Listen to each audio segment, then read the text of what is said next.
Late evening in downtown Chicago. Cold wind, busy streets. Inside the shining glass doors of the Golden Crest Hotel, everything screams wealth. Tuxedos, crystal lights, and people who believe money makes them superior. And outside, standing with a large delivery box in his hands, is Marcus Hill, a 32-year-old black man, calm, quiet, and dressed in a simple jacket. Marcus pushes the door open and steps inside. The moment he enters, the room changes. Rich guests glance at him with cold eyes. Two women clutch their purses.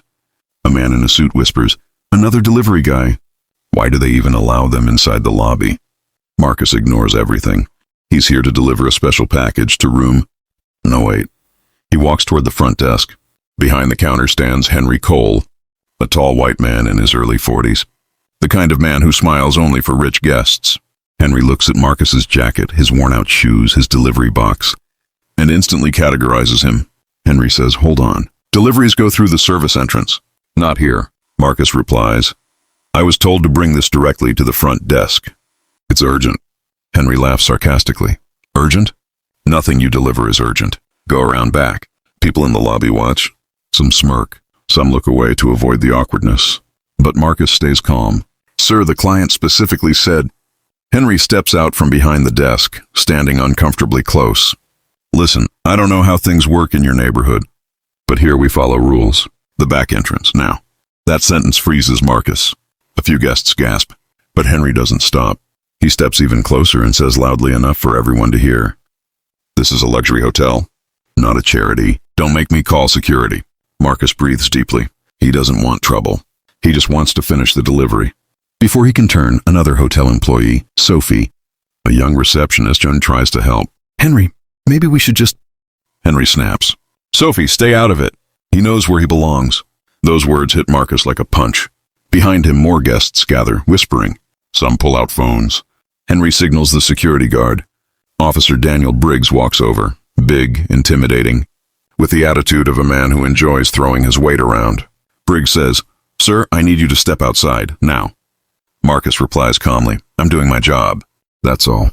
Briggs pushes Marcus lightly on the shoulder, just enough to humiliate him in front of everyone. The lobby becomes silent. Phones record. Guests stare. Two teenagers live stream.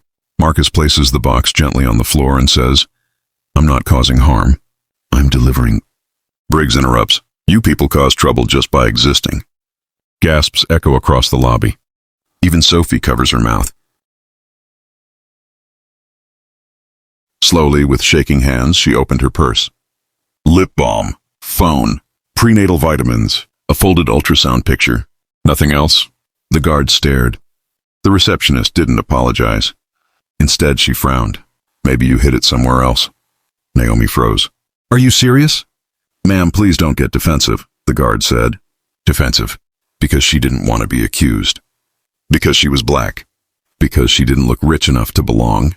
Naomi's eyes filled with tears, but she refused to let them fall. "I want to see the doctor," she said. "Now." The receptionist leaned forward. "I'm sorry, but until this issue is resolved, we can't allow you further inside." Naomi's hands clenched. Her baby kicked. "Hard." She winced. Naomi reached into her coat pocket and pulled out her phone. Her fingers trembled as she typed a message. "They're accusing me of stealing."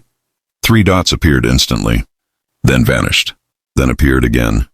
She swallowed. The guard noticed. "Who are you texting?" he asked. "My husband." The word hung in the air. The receptionist smirked slightly. "Well, we'll wait," she said. "But this won't take long." Naomi didn't respond. She stared at the glass doors. Minutes passed. Then the doors opened, and the temperature of the room changed. A tall black man walked in. Tailored dark suit, calm stride, eyes sharp but controlled.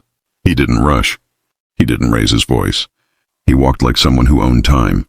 Behind him, 2 men in suits. The receptionist straightened instantly.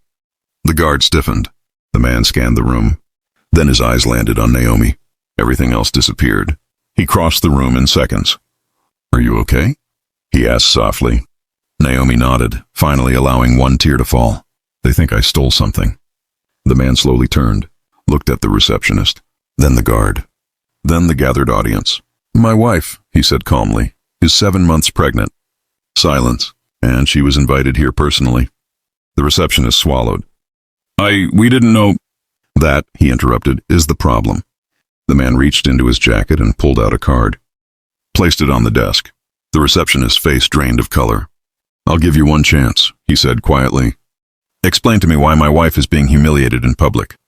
The guard stepped back. I was just following protocol. Protocol, the man repeated. Or prejudice. No answer. Naomi held her belly, heart racing. She knew her husband was powerful, but she didn't know how powerful. A voice suddenly called out. Wait! Henry's throat dries. Briggs takes a small step backward. Suddenly realizing the lobby cameras, the guests, the phones, everything is recording. Everything. Richard turns to Marcus. Please come with me.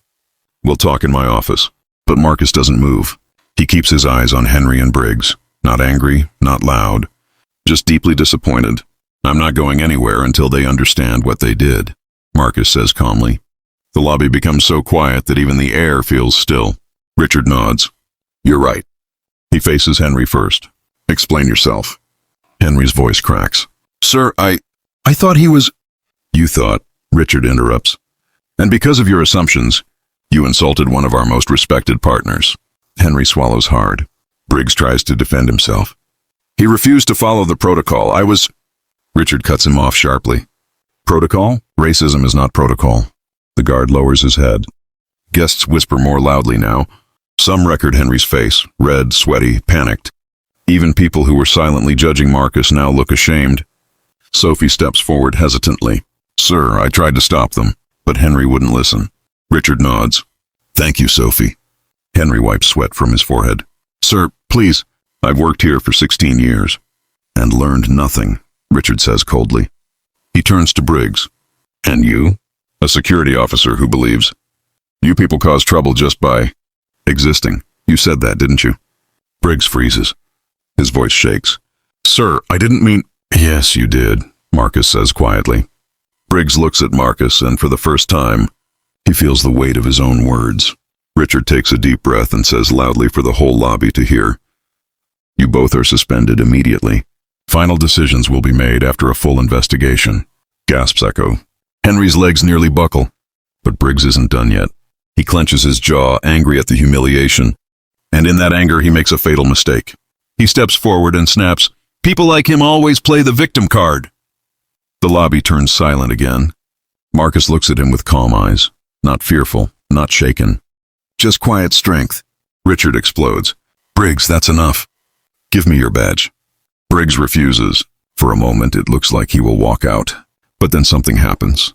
An older white woman in a pearl necklace, a guest who had been silently watching, stands up. She points her finger at Briggs and says, I heard everything you said. And I'm filing a report too. Another guest says, me too. We all saw it.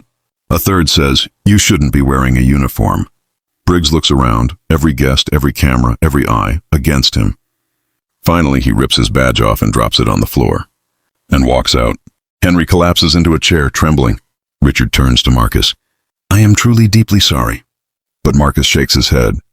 Apologies don't fix a system that keeps repeating this. You can replace people, but you can't replace what they believe. Richard lowers his eyes, ashamed. Marcus picks up the delivery box and hands it to him. Inside are the final blueprints. The expansion wing will add 60 new rooms. That means new staff, new management, new rules. Richard nods slowly. And better training. Mandatory training. No exceptions. Sophie looks at Marcus. Sir, I really am sorry for what happened to you.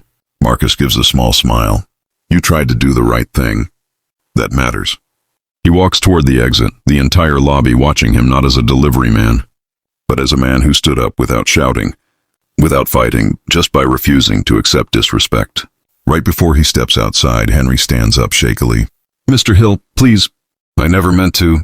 Marcus turns slightly. You didn't need to mean it. You just needed to believe it.